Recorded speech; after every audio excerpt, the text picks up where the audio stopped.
আগে তোমাদেরকে একটা ভিডিও দেখাই, যেটা দেখার পর তুমি যদি সাচ্চা সনাতনী হয়ে থাকো, হিন্দুর বাচ্চা হয়ে থাকো, তাহলে তোমার গায়ে রক্ত ফুটবে, টকবক করে ফুটবে। প্রথমে আগে ভিডিওটা দেখো। ওই মাদার চোদ হিন্দু, তোরা খান কি ছেলে পে শালা গুদ মারানির বেটা হিন্দু, রামের গেঁড়ে ঢুকিয়েছি তোদেরও ঢোকাবো শালা গরু মা খান কি ছেলে। কিছুদিন পরে তোদের মাকে কেটে খাবো, কি ছিঁড়বি রে মাদার চোদ? তো যদি গেঁড়ে দম থাকে রুকে দেখা, কিছুদিন পরে তোর মাকে কাটবো, তারপরে বাড়া রামকে কাটবো, তারপর তোদের খান কি ছেলে গুদ মারানির বেটা। কিছুদিন পরে বোকের ঈদ আছে, রুকে দেখা খান কি ছেলে। আর মোদি গুদ মারানি ভাই, তোর যদি গেঁড়ে দম থাকে রোগ বোকের ঈদ খান কি ছেলে। গেঁড়ে তো অত দম নেই শালা মোদি মাদার চোদ, দম যদি থাকে বোকের ঈদটা রুকে দেখা। গরু যেরম জবাই হয় হিন্দুদেরও জবাই করব, তার সাথে তোদেরও জবাই করব। আর মোদি খান কি ছেলে তোকে আগে জবাই করব। আর বিজেপির কুঁচিয়ে ফেলে দেবো বিজেপির লোকেদের মাদার চোদ। ওরা হিন্দু খান কি ছেলে, ওরা হিন্দু, ওরা মানুষের জাত, তোরা গুদমারানির বা হিন্দু, তোরা মানুষের খুন আছে তোদের গায়ে, ওরা মাদার চোদ হিন্দু। এমন দিনে ঢোকাবো বাঁশ, এরপর থেকে ওপর হয়ে যাবে খান কি ছেলে হিন্দু।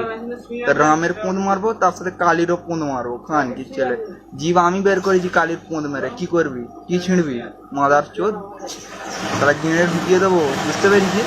সব যতগুলো মা আছে মা, তোরা নিজেরাই তো জানিস কটা মা, সবাই পোঁদ আমি মারবো, বুঝতে পেরেছিস?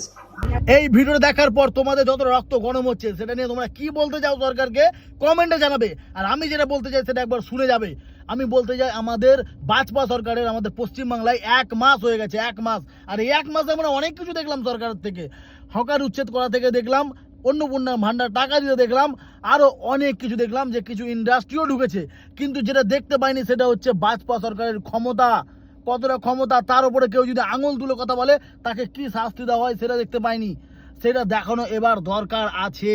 কিছু জেহাদির বাচ্চা ভাবছে যে এখনো আমরা পশ্চিমবাংলাতে মমতা সরকারের আন্ডারে আছি, কেউ কিছু করতে পারবে না। সেটা হতে পারে না। তাকে দেখানো দরকার, তাকে দেখানো দরকার যে পশ্চিমবাংলায় বাজপা সরকার এসে গেছে আর সনাতনী সরকার এসে গেছে। অনেক হয়েছে, আর মুখ বন্ধ করে সহ্য করা যাবে না। এটাকে তো বাচ্চা ছেলে বলা যাবে না, এটাকে বাচ্চা ছেলে বলা যাবে না। এর মুখ দিয়ে যে গালিগুলো বেরিয়েছে সেগুলো শোনার মতো নয়, শোনার মতো নয়।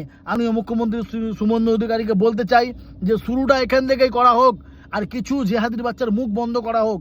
অনেক হয়েছে, আর নয়। ভিডিওটাকে এতটা পরিমাণে শেয়ার করো, আমাদের মাননীয় মুখ্যমন্ত্রী শুভেন্দু অধিকারী গিয়ে পৌঁছায় এবং তিনি এই স্টেপ নেয়, দ্রুত অ্যারেস্ট করার সিদ্ধান্ত নেওয়া হোক।